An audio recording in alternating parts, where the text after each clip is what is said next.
Now joining me, he's the voice of the NBA playoffs on ESPN and ABC. That's the wonderful Mike Breen. Mike, Zach Gelb here, Shovio.com. Thank you for joining me, and how are you doing this evening? Zach, I'm doing great. Can't wait for a couple of playoff games coming up tonight.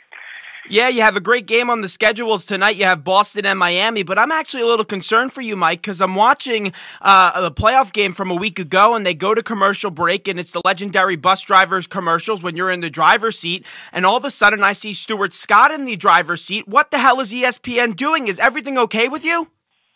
You can't drive too many hours in a row in that RV. It takes a lot of concentration, Zach. So we got to rotate the drivers sometimes. Well, let's go back to this pivotal game for Boston-Miami, and the Celtics just looked lost in the last play. Kevin Garnett looked like a rookie instead of a veteran who's won multiple Defensive Player of the Year's award, a future Hall of Famer. What went wrong in that final play? Why was KG not set in that pick? You know, I'm not sure, Zach. I just, it was very surprising because Boston they're the kind of team that they execute so well, especially out of timeouts. Everybody expected them at the very least to get off a good, clean shot because, they've been together. But I guess, even sometimes the great players make mistakes, and there was miscommunication somewhere there that made Pierce forced to take a rough shot that could have won the game for him and completely changed the series. Unfortunately for Boston, he didn't hit it. They didn't have enough in the overtime, and now Miami's in complete control. Why wait to the last second there to shoot the shot? Because they wasted 20 seconds. They had to rush the shot at the end because they had some kind of problem going on at that play. Why did Pierce not start going to the basket with 8 seconds left? It drives me crazy when they take it down to 1 second. Yeah, you know what, though? It's because the play took so long to develop. Again, there was something happening with Ray Allen and Kevin Garnett where they weren't exactly sure what they're supposed to do, and Pierce was waiting for them to make the move according to the set play, and obviously when it didn't come, he had to make a move. But you know what, Zach? It's not like they wanted it to plan it that way. Sometimes the other team, the way they handle it, the defense, sometimes it's a lot easier said than done. Were you shocked that Doc Rivers didn't put Rajon Rondo in for the first 2 minutes of overtime? No, I wouldn't say shocked. I mean, he clearly is not the same player with the elbow. You admire how tough he is by going out and they're playing despite the arm pretty much dangling most of the time. But he has a better idea of how Rondo's feeling and what's needed at the time. So sometimes those decisions work and sometimes they do. I wasn't around for Willis Reed, but a lot of people are drawing the comparison and the correlation between what happened with Rajon Rondo in Game 3 to what happened with Willis Reed with the Knickerbockers. Do you believe that's fair? Well, the Reed thing happened in Game 7 of the NBA Finals. So in terms of the importance of the game, this one was a lot more important than that conference semifinal game. But it's still, the comparison is there in that the guy was really hurt. And in most cases, probably wouldn't be out on the floor. In fact, most players wouldn't be out on the floor. But he showed his toughness and he showed his sacrifice and wanting to do whatever's necessary for the team. So from that standpoint, there's any time a player does something like that, you can compare it. But I think the big difference was that it was one was Game 7 of the NBA Finals, and we know how that turned out. We're talking to Mike Breen, and Mike, LeBron and Wade in Game 4, they had 63 points. When this offense is just so prolific, especially with those two, can any team left in the playoffs stop them? Yeah, no, I mean, I don't think they're head and shoulders above anybody. And quite frankly, Zach, if Boston could squeeze out a road win tonight, and they're certainly capable, and then they head back to Game 6 at their place, I mean, this series is not over just yet. Chicago and Atlanta are two teams that are battling. Obviously, Chicago has the edge right now, but I think every team that's left right now can beat anybody. And as I would say, Miami's probably the favorite, but they haven't been there yet. They haven't been pressured really yet in these playoffs. And in the first round, they got a couple of wins against Philadelphia, so they were in front. They got a couple of wins in this one, so let's see how they react if, say, they lose a Game 1 or a Game 2 at home before we crown them champions. And Chris Bosh also had a big coming out party. Many people were questioning his play going into this series. They said he was soft as pudding. Some analysts were saying, how big of this game that he had in Game 4, how much does it help his confidence in this series? Well, first of all, Zach, Chris Bosh is a really good player. He's a legitimate all-star player year in and year out. Now, I is he agree. as good as LeBron James or Dwayne Wade? No, he's not at that level. And I mean, I don't know why. For some reason, it's kind of the same thing with Pau Gasol during the Lakers series. People want to bash these guys if they have a couple of bad games. Bosh is a really good player, and he's going to help them win, and he might even help them win a championship. But to expect him to be this great player that a LeBron James is or a Kobe Bryant, he's not at that level. He's at a really high level, but he's just not at that level. But I do think that game did give him a lot of confidence because it was a big game for the Celtics, and he completely outplayed Garnett, especially after Game 3 when Garnett had outplayed him. Perkins isn't having a great series offensively, but if Perkins was still on this Celtics team, do you believe Chris Bosh has that game 4 like he did? Yeah, that's a tough one to do. I still say, and I said this at the start, I mean, it's easy to say it now, but I didn't like the trade because I felt it really messed up their chemistry. I felt chemistry was a big part of what made the Celtics tick. And I understand some of the reasons why Danny Ainge traded Perkins, but I just thought for this year, for them to win another championship, their best chance was to hold the fort and keep the same roster. I don't know if Perkins would have made a difference in this series. I just think overall the team, their chemistry has not been the same since he left. Now, this series isn't over by any means. You still have to play the games, but are you in awe how poorly the Celtics have performed in this series and the inability to close out games? Well, I don't think they played poorly, Zach. I mean, in 2 of the games, they were right there. One of the games in Miami was tied with 7 minutes to go. Obviously, this one, they had a chance to win at the buzzer. Paul Pierce hits that shot at the end of regulation. Series is tied at 2-2, and it's anybody's ball game. So it just goes to show you that the fine line between winning and losing, one play can really make the difference. And in the game in Miami, too, it was the same thing. Game's tied at I think it was 80-80 with 7 minutes to go. And they just didn't execute down the stretch because I do think right now Miami is the hungrier team.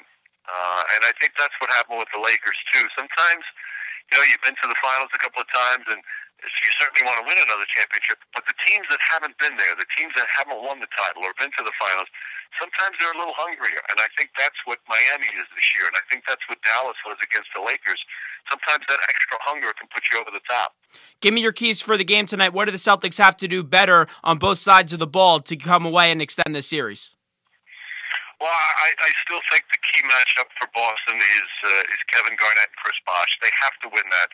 It's going to be hard for them to win the matchup with Dwayne Wade or LeBron James. I mean, if they get an even, that would be considered a victory. But Garnett is the one. That's the one that made the difference in Game 3 for them. He has to have a big game. And the other thing, and this is for every team that plays Miami, you can't turn the ball over because once you turn it over, they make it into 2 points. They're such an explosive, fast-breaking team. We're talking to Mike Breen, the voice of the NBA playoffs on ABC and ESPN. And Mike, let's go back to that Mavericks and Los Angeles Lakers series, and let's talk about Phil Jackson. Many people are saying he will retire. The reports are out there. He even said going into the year that this was his last season. I understand he's won 13 championships, 11 as a coach, 2 as a player. Besides the championships, what stands out to you most about this man's great career? Well, it's staggering, his numbers in that, in his 20 years as a head coach, not only did he win 11 titles, but he's been to the finals several other times as well with the Lakers, and they fell short. I mean, they fell short in 08, and they fell short against the Pistons way back when.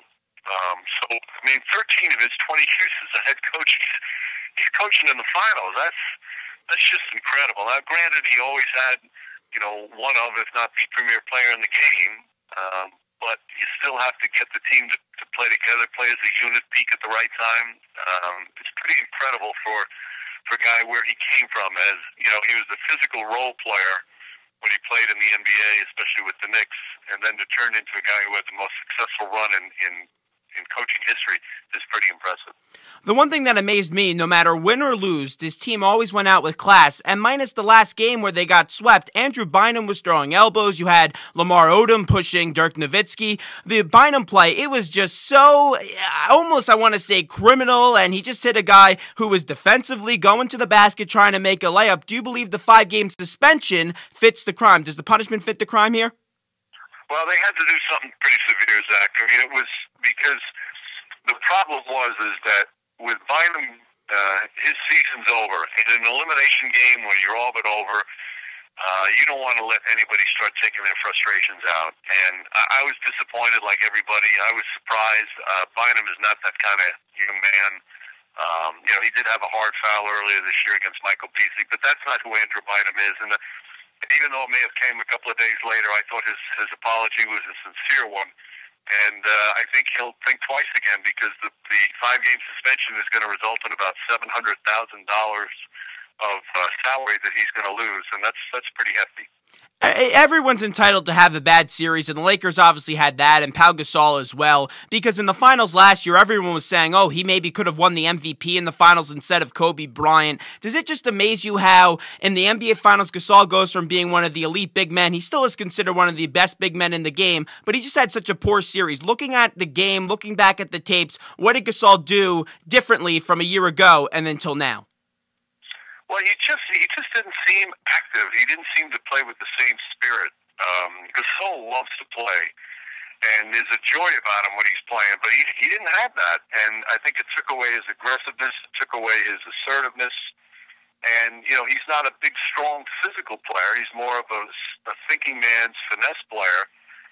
But he's one of the best big men in the world. He just had a bad playoff run for whatever reasons. He just wasn't that aggressive player. Again, it could be fatigue, it could be tiredness. I mean, again, as I said earlier, the whole Laker team, I just felt they didn't have that same energy that they've had. And when you play 3 years in a row, and this would be the 4th one, where you play well into the end of June, and all of a sudden training camp comes around in September again, that takes its toll over the course of a few years. And I think it took its toll on Gasol and took its toll on the Lakers.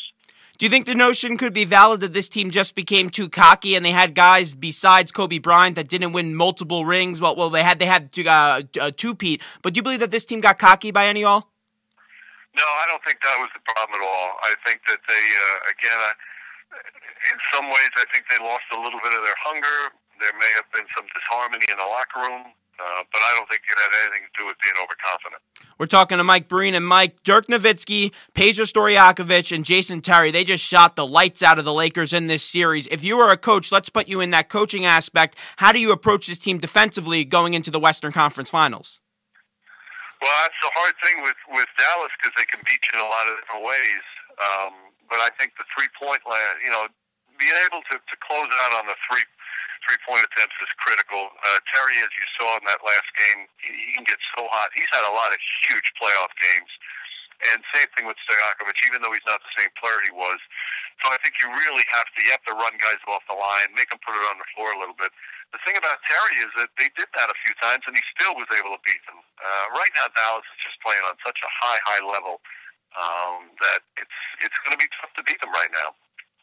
And now let's go on to the other series, the Thunder and the Memphis. A marathon game. If this overtime was to affect another team going into the next game, do you see it more affecting the Oklahoma City Thunder or the Memphis Grizzlies? No, they both played about the same. I think the only thing that will help Oklahoma City maybe a little more is that now the next game is on their home floor, so the crowd will give them maybe a little bit of extra energy. But, both teams really extended themselves in that game, so I don't think there's much of an edge from that standpoint. Did you like that the Thunder coach, he gave their players an off day and all of them still showed up to the gym the next day to get their reps in? Yeah, that's who they are, Zach, and they're all young, too, or at least most of them are young guys, so when you're that young, when you're 22, 23 years old, your ability to bounce back, but that's what makes that team so good is that they've really worked on it, and they're not just satisfied with getting that win. They want to take the next step. We're talking to Mike Breen. And Mike, a few more questions right before we let you go. Kevin Durant, he's the next superstar in this league. He's already showed that he could do it. He's the face of the league, in my opinion. When it's all said and done with Durant, do you believe he could possibly win multiple championships with the Thunder? I picked the Thunder to go to the finals this year and lose to the Heat, but you know what? This kid Durant looks like a real player. Yeah, no, exactly. He's very special, and they have some excellent young players. I mean, that's the thing about this team is you look at Westbrook and you look at Serge Ibaka and James Harden and even Perkins. They're a really young team. I mean, they're not even close to their prime yet. The only thing that would hurt them is, if they can't keep everybody financially, because if they can continue to keep these players in Oklahoma City on the same team, sign a few more, maybe some veterans role players, they have a chance to win win a championship. As far as multiple championships go, let's let them win one before we start thinking if they can win multiple. With the Bulls and the Hawks, break down this series for me. Who do you see advancing? Well, as much as Atlanta has surprised me in how at times well they've played, and I don't think they're going to go down without a fight. I think Chicago's home court advantage is going to be the difference in this one. I wouldn't be surprised to see Atlanta win a Game 6, but it's going to be tough for them to win a Game 7. But I will say this: Atlanta has proven a little something going forward too. I mean, the Kirk Heinrich injury, you thought it was really going to hurt them, but Jeff Teague has been marvelous in the series. He's shown that he can be a starting point guard, and I think that's going to be a big boost for them next year and years to come. Mike, one more thing are on the way out as we're talking to Mike Breen. You've been on the Imus in the Morning programs numerous times. You were the best doing the sports reports. I'm friendly with Sid Rosenberg, but there was no one like you. And Charles McCord left the program. He resigned. He's retiring. I know that you used to call in from Bill from White Plains, so you could do that impersonation if you want. If you want to do your amazing play-by-play voice, you could do that impersonation if you would like, or you could just sound like Mike Breen. Reflect on the career of Charles McCord for me. Well, Charles McCord was the underrated, unsung hero of that program. I mean, Imus is, he's a brilliant radio man, but Charles McCord, having him next to him year after year, the subtleties, the nuances that he had brought to the program, the intangibles, he was unbelievable. He wrote a lot of the material. He was funny. He was smart. He was serious when he had to be. He's one of the most underrated stars in radio over the years, and they've got some good new young people that will fill the void to some extent, but there's one and only Charles McCord. So it's sad to see him go, but I'm happy that he's going to go and enjoy his retirement. Can we see a return of Mike Breen to the Imus in the Morning program anytime soon? No, I mean I call in once in a while, Zach, but that's all I can do. I miss being on the show. I miss the guys, but it's hard with my schedule right now to do that. Mike Breen, the voice of the NBA playoffs on ESPN and ABC. Appreciate the time. Don't be a stranger. Come back and talk to us real soon. All right, Zach. Nice job, buddy.